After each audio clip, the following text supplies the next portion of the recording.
Greetings, I am Erin Patton, metaphysical master in a millennial age, and it is my life's purpose to guide you and organizations along an enlightened path.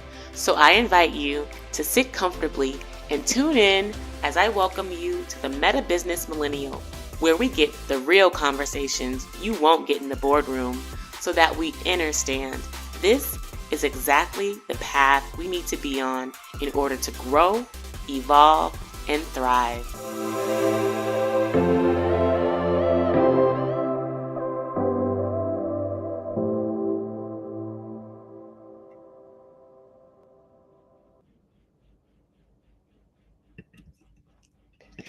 Greetings, I am Erin Patton, also known as Master L, and welcome to today's episode of the Meta Business Millennial podcast. I am just so honored to be with you all here today. I am speaking from a very, I would say, tried and true experience in today's episode, as like I always do. And before I jump in, I just want to encourage you to follow me at I am Erin Patton across social media, subscribe to my channel, and of course, share this message with a friend if you feel so called, because I love to hear from you guys in the comments or my DMs, and it just makes this experience so much more fulfilling to know that I'm having an impact in your lives and that we're growing and learning and getting inspired together. And so, jumping right into today's topic, we're really going to, I would say, walk through a 3-step system to help resolve business conflict. And of course, this process and system can also be used for relationship conflict or any other kind of person-to-person conflict, or because everything always starts with the self. And really, when we're going through this system, it's going to be touching upon a lot of things that do with us, with the individual. And so I have to say that I was meeting with some new friends here in Austin on Monday, and we all at the table were women entrepreneurs, and it was so stellar because everyone was so successful, so grounded, so humble, mother, partner, family, wife, except for me on that regard, but I'm working on that.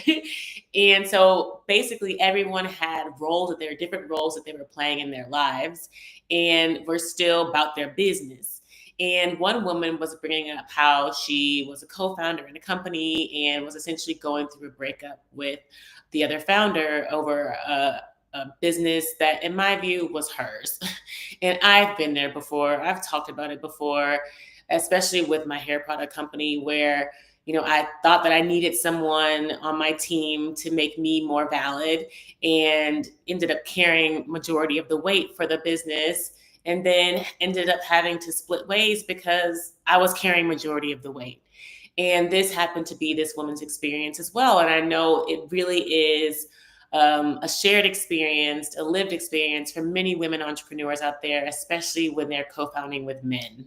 And no disrespect to the men in the world or in the business world or co-founders, but this just happens to be the case for a lot of women who feel like they need men on their team to better validate them and what they're doing. And so she really inspired this conversation around how do we get over and move past and still triumph in spite of, or despite, or because of the breakup or the conflict that happens in business or in work. And so really the first step that we want to consider always is going to be our energy, our emotions. How are we responding? Okay.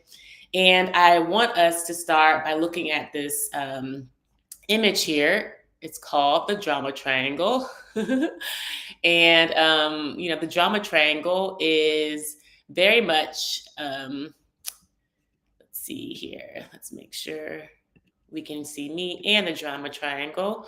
But the drama triangle essentially is what we see here. I'm gonna make it bigger because I want to make sure y'all can read it. It has 3 parts: the victim, the persecutor, and the rescuer.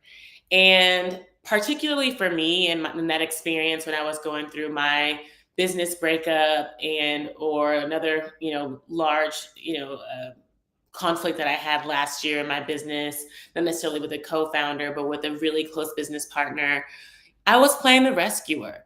And I can't say that I was the victim, in that scenario. I was really trying to look out for the other person, make sure they were good, saw potential in their talents, and really, you know, enabling. What is it? Let's read it. Basically soothes the victim. Rescuer needs to feel important. Maybe that's what it was. Classic enabling behavior. Enabling bad behavior. Maintain still in this role of victim status because rescuing takes attention off the rescuer's own issues. I'm not even paying attention to what I'm going through because I'm so worried about somebody else. And the main motivation is to avoid confronting our own issues and problems. Rescuers are oftentimes too good to be true. And yeah, and it turned out to be too good to be true, and it ends up splitting up. And then in the drama triangle, there's also the persecutor, the person that's very critical, controlling, blaming, oppressive, angry, authoritarian, enforcing rules, feeling like they're superior. They keep the victim oppressed through threats, bullying. The persecutor's role usually presents itself when they're building resentment of rescuing, being unappreciated, or finding victimhood too oppressive. So we've all experienced this. Lots of times our bosses or senior managers have been persecutors, likely because they were victims themselves. And so they were sick of probably being victims. And so they were like, fuck it, I'm just gonna be the oppressed, I'm gonna oppress people myself. And we've seen it in society, we've seen it, over and over. But this is what the drama triangle looks like. And then there's the victim, the poor little me. The victim feels powerless, hopeless, helpless, and ashamed. They have poor problem solving, decision making skills, and they can't find pleasure in life. Essentially, they have poor insight. They are definitely a persecutor magnet, or feel like a persecutor magnet, and they hope for a rescuer, for someone to save them. And they change nothing in the process. And so this essentially is what the drama triangle is, and we have to be able to recognize where we are in the triangle. No judgment, because to end up in this conflict type position, generally we are playing one of these roles, or someone in in this scenario is playing one of these roles. Why we have to bring in mediators, why we have to bring in legal systems. I've had to go through that in custody battles. So this is essentially why we have to bring in third party support, because there's drama in this scenario. And so what we want to do is make sure that we recognize where we sit without the judgment and feel into those emotions. So if we are feeling like, for example, in the scenario where I was feeling like I was a rescuer, what was I avoiding in my own experience? Why X couldn't be able to be more in a more empowered role. And I had to look at it. Well, I felt insecure about doing it by myself. I felt like I didn't have the skills to do it alone. So I depended on someone else to fill that gap, even if I didn't see the skills in them. I just didn't want to be by myself. Or, in a scenario where sometimes, we bring in men, I felt like people wouldn't look at me as valid enough because, men are so much more funded. People, connect with them more deeply, like investor conversations, the men can talk and it makes them feel safer. So I felt like I needed a man on my team to be, a better company. So this was still coming from a place of insecurity and lack. So we really want to start exploring these emotions that we have in our conflict, what we carry, and start and begin to resolve them. So I always go by the 3 N's: the notice, the name, the nurture. So the first part was noticing, of course, like I'm in this drama triangle, I'm feeling insecure, and naming it, the insecurity. I feel like I can't do this alone. Like I'm not going to be taken seriously. That people don't feel like I'm valid because I'm a woman. Whatever the lies that we're telling ourselves, or the wrong programming that we believed, go ahead and name that, so you can be more clear about what it is that you need to third part nurture, because it's in the nurturing essentially where we want to be able to heal that aspect of ourselves. So when we're noticing, I want to give us some prompts. So when we're noticing, you're going to say, right now I'm feeling, I'm feeling angry. I'm feeling betrayed. I'm feeling used. In my body, this emotion is showing up as, for me, I would always get really bad stomach cramps or really bad gut cramps. Like, I'm going through a situation right now. This is less business and more of a relationship, a love scenario where I'm having to express my emotions and try to be seen and see the other person and hoping that communication can work. And it's really gut wrenching for me. It really tugs at those emotional heartstrings for me as well. So I can say I feel it in my body, in my heart, and in my gut. Okay. And, the strongest emotion I'm experiencing is what? What's the strongest emotion I'm experiencing? Oftentimes it's anger and betrayal, particularly when we're dealing with conflict or feeling wronged, transgressed. And so we have to be able to name that very, very clearly for ourselves. We're noticing and naming. And then when we're able to do that, then the nurturing has to then accommodate those various different emotions and or feelings in our body that we're experiencing. And for me, like, the nurturing for the feelings in my body really come from movement. So this is why I've leaned so hard into going to the gym regularly. I've recently started to pick up dancing lessons, which is something that oh my God, I'm gonna get chills. But when I was growing up as a young girl, like, whew, I went through so much in my childhood. I talked about it in this podcast ad nauseum. But I mean, dealing with, the incarceration of my father, the murdering of my sister, the mental illness that my mother was dealing with, having to cope with being a single mom and a grieving parent and a single, woman. Like, all I had was dance. Dance was an opportunity for me to express myself physically and emotionally through movement without having to say anything because I wasn't allowed to. I was actually, forbidden for talking about my sister and my dad and things that were going on in my household. That's just how I was raised. Unlike kids today, they tell everything, which is beautiful. And I was able to express myself through dance and through movement. And so to this day, movement is such a healing practice for me. This is why I became a Tai Chi master. This is why I became a yoga teacher instructor, is learning how to heal and the mind-body connection through movement. But that is a way for me to really nurture all that I go through in my life. And and for whatever it is for you, find that. Like, wherever you're feeling in your body, in order to get the anger, the betrayal, the transgression, the heartbreak, whatever you're feeling, I have to try something else, or I'm just so, miserable, whatever those feelings are, find your happy place. And that takes discovery and that takes practice. And what we don't want to do in that healing practice is numb ourselves. This is something that for me, I got really used to doing, and in many ways addicted to doing. So when I was going through a bad day, oh, I need a drink. I need a glass of wine. I need to go to happy hour. So then I can just drink away my problems, not even realizing I'm just burying them. They still are living in my body. They're still living in my being, in my emotional body, in my mental body. But because of my drinking and the way the alcohol works, it just numbs the brain processes from actually feeling it.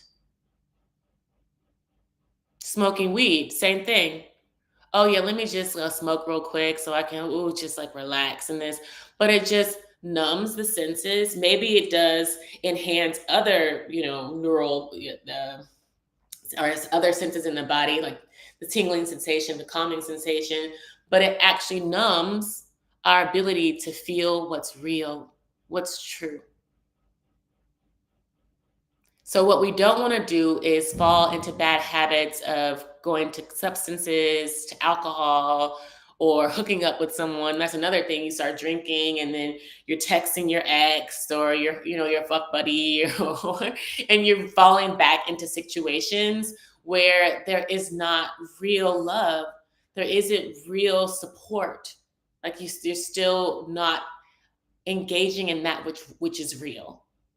So what we don't want to do is fall into these bad habits. Sometimes it's endless scrolling, mindless scrolling on Instagram, binge watching shows. And mind you, there's definitely a time and place to be on Instagram. I love being on Instagram, being entertained. Every now and then I'll watch a show, a movie, with my son.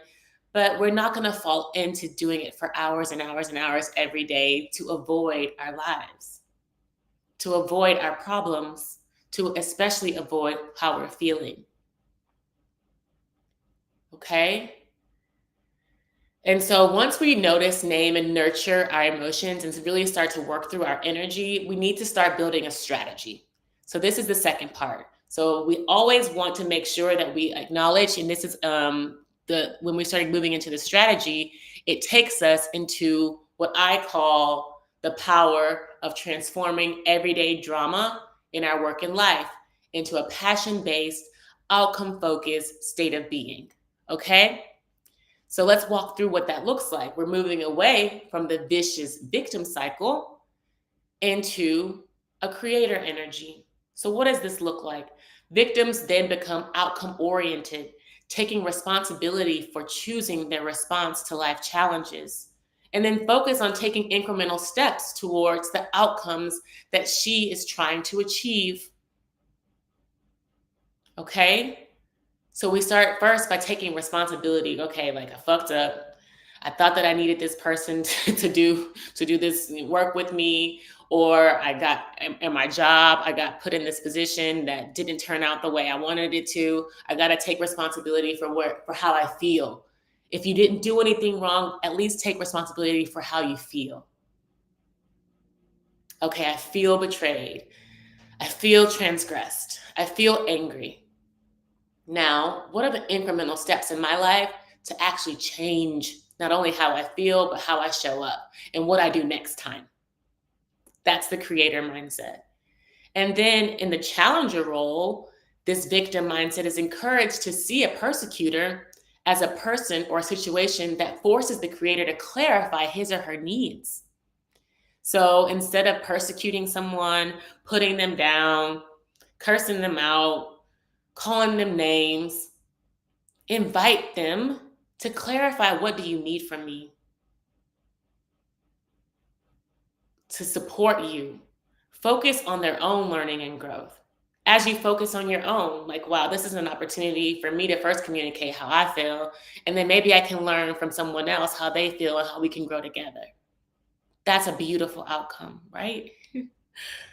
We would all want that for these very hard situations, conflict situations. And then the third piece is around the coach. So the rescuer, the role that I often found myself in, should ask questions that are intended to help the individual make informed choices. See the creator as capable of making choices and solving their problems, their own problems. So instead of just like giving someone money or inviting them into doing things with you, and then you're ended up doing all the work and they getting credit, then you really say, hey, like, what are you capable of doing in this scenario? I can do this. Can I depend on you to do this? And if you're seeing that he or she can't come through with that and follow through with that, then how can we hold each other accountable? This is where we start to move into what I call healthy agreements. And when we're really starting to have these open dialogues, these open conversations, and I'm just going to pull this back up so we can see this while I talk, then we're really moving into this from this victim triangle here, where it's really anxiety based, problem focused, to a more empowered triangle where it's passion based, outcome focused, where we're really able to focus on that which we are passionate about, that which we have aligned on, whether it's seeing this business through, seeing this purpose through, seeing our love through, if it's a relationship, a passion focus, a passion based, outcome focus. How are we going to get there? Empowering each other. And let's go ahead and make that bigger for us all to see that we're moving from victim to creator, persecutor to challenger, and rescuer to coach.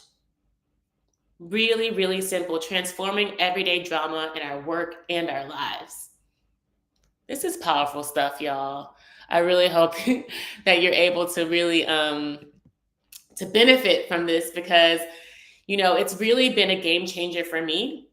Really, I began this spiritual journey and this spiritual path more intensely after I had my first really breakup, company breakup, business breakup with my hair products. This was back in 2018. I oftentimes, say that, of course, my dad passed away and my mom was going through her own mental health challenges and I had to move home and take care of her. But at the end of the day, I wasn't able to sustain the business because I couldn't sustain the caustic relationship with my business partner. It was incredibly toxic and non supportive, and that it completely lacked respect. I was being, persecuted a lot. I was certainly was started as a rescuer, moved from the rescuer victim role often because I was being persecuted, and then also was trying to save my persecutor. What kind of sense does that make? So, I really was heartbroken. I was lots of money in debt and was sitting on lots of inventory of hair products that I couldn't sell because I was dealing with a person who wasn't willing to work with me. And I had to give up what I was considering like a dream. It was a dream for me. So, what we're going to do is essentially walk through an exercise using this scenario for me of my business conflict with my, having to do the business breakup with my hair products as the example for how we're going to walk through this exercise. And actually, as you watch this episode, there will be a link in the show notes for the worksheet where you can actually do this exercise with me. And if you don't happen to see that link, of course, feel free to comment in the comment section, and we can send you the link on the comments, or you can DM me directly, and I'm happy to send you the PDF for this worksheet. So what we want to first do in our exercise is journal and free flow write how we feel. And I have to say, when I started doing this for myself, when I was going through this, I had a lot of anger for myself. I just gotta be real. I was mad at myself. And I tell people this because when I started my accelerator, of course, I told you it was inspired by all that was happening in my business and my life. I literally would write in my journal that I hate myself. I'm not saying that y'all have to feel this way or feel that strongly or write those kind of words to yourself, but that's what I had to write to myself. I hated where I was. I hated who was around me. I hated how I felt. And I knew that I played a part in creating that nasty fucking environment that I lived in. It was disgusting. And so I had to be honest with myself and how ashamed I was, how humiliated I felt. I had spent so much time building up this business and my profile with this person and on Instagram and on social media and at shows across the country. And then here I was having to shut it down. So I really had to free flow write all of the things that I felt about myself in the scenario. And I really encourage that to be one of the first things you do is just allow your emotions, as nasty, as ugly as they are, to flow. Because that oftentimes is the case when you're dealing with conflict. Okay. And then you want to take some time to look back at what you wrote and describe the conflict, the tension, or the power dynamic that you're dealing with in your business. And be specific about the people and the situations and what's at stake. So this is a more, I would say, structured approach. Once you've kind of gotten all your jumbled stream of consciousness feelings out there, then you want to actually state, okay, what is going on? Who are the players? If you have attorneys, if you have mediators, if you have friends that have gotten involved, if you have dates and things of transgressions or specific harm that has been done to you, note those things too. So you really also want to know, are there any monies at stake? Are there any funds at stake? Are there any money owed by you or owed by the other person to you? Write all these things down. And then as you're going through all of this journaling, I want you to name, again, notice name, exercise how you're feeling. Okay. And you can use those same questions that I brought up earlier, like right now I'm feeling, very generally.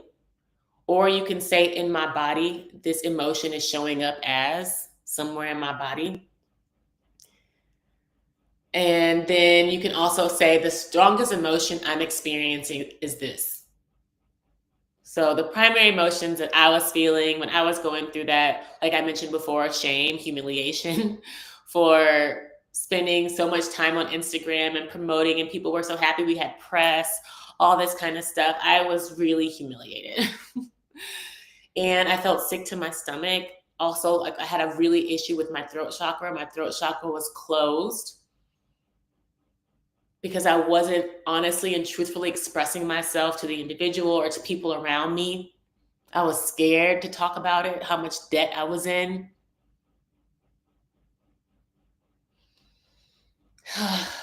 And what you want to do is nurture those feelings. And you want to honor these emotions because they're telling you what? What are your emotions telling you? For me, my emotions were telling me, wow, Erin, you need to spend some time loving yourself. If the first thing you're saying is, I hate myself, then you need to find some love for yourself. And that's actually what initiated and catalyzed and accelerated my spiritual journey, because I needed to find some deeper love for myself from a deeper source. Because the intellectual sources that I had, the people around me were draining, vampires. I needed to find a deeper source of love. That's what I was lacking. And then you want to take a healing inventory of how you're dealing with your feelings. Like, are you avoiding your feelings? Are you, what are you doing? Are you engaging in alcohol or endless scrolling, binge watching, binge eating? Are you overworking? Are you avoiding? You want to be able to be honest with yourself about, how am I showing up and nurturing my feelings? Am I avoiding them? And then you want to decide, what are you going to do next? Like for me, it was just like, okay, what am I going to do next? If I'm brutally honest with myself about the situation, am I going to stay? Am I going to leave? And what does my gut tell me to do? Well, for me, there was no way to stay because I had this company with someone else who I absolutely never wanted to see again, let's not work with again.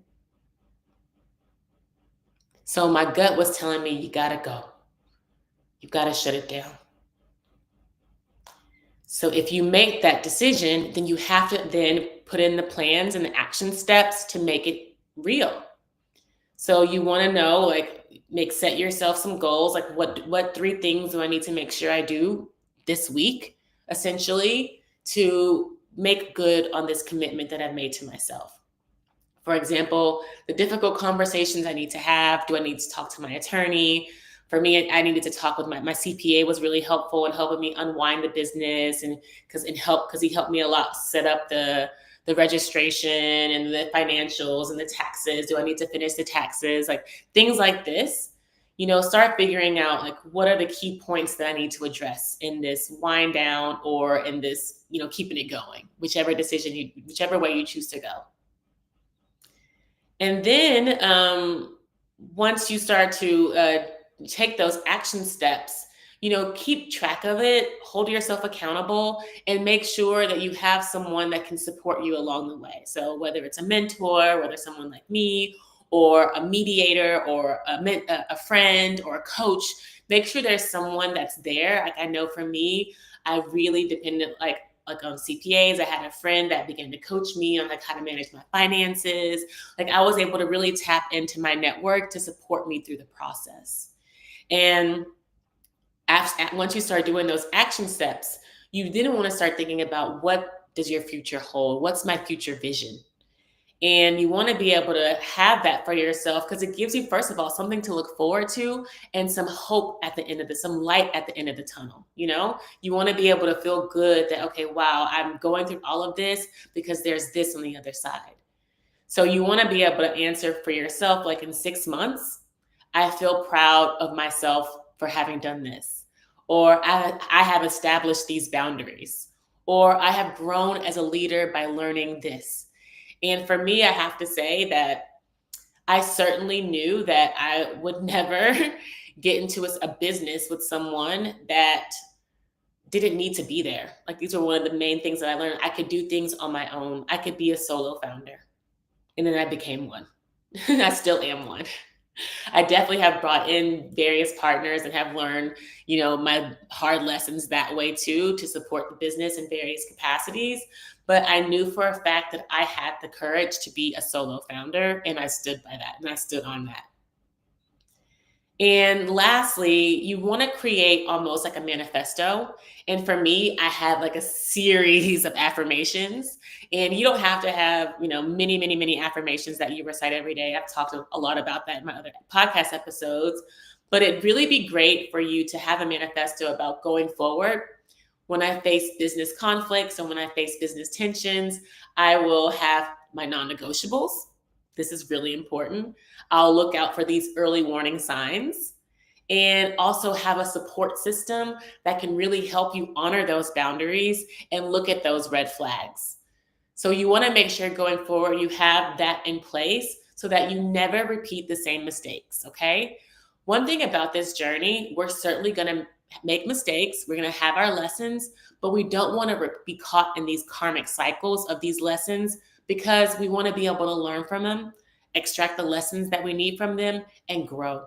We're on an accelerated path here, ladies. So let's go ahead and take what we need to learn from these business conflicts, these relationship conflicts, however they're looking for you right now. And I hope that this exercise will really help you and support you in working through that, and especially your emotions around it. Because when you are able to shift your energy and change your energy, like I always say, you change your life. All right. So if this resonates with you, certainly leave me a comment, shoot me a DM. Also follow me at I am Erin Patton. If you need a copy of this worksheet, certainly check it out in the show notes, or you can just reach out to me directly at www.erinpatton.com. I'm happy to work with you and support you in really working through your own business conflicts and business tensions, relationship tensions, whatever they look like, you guys. In the meantime, I look forward to seeing you all on the next episode of the Meta Business Millennial Podcast. Much love and light. Peace.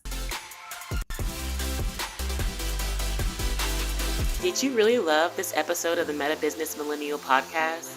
Well, I am honored, and I appreciate you subscribing, leaving a review, and sharing it with your friends, because your feedback allows us to co-create more enlightened conversations. And if you're interested in growing your soul now, head over to my website, erinpatton.com, to find all the show notes, links, and free resources to get your energy activated today. In the meantime, stay bright, my friends. Much love and light. Peace.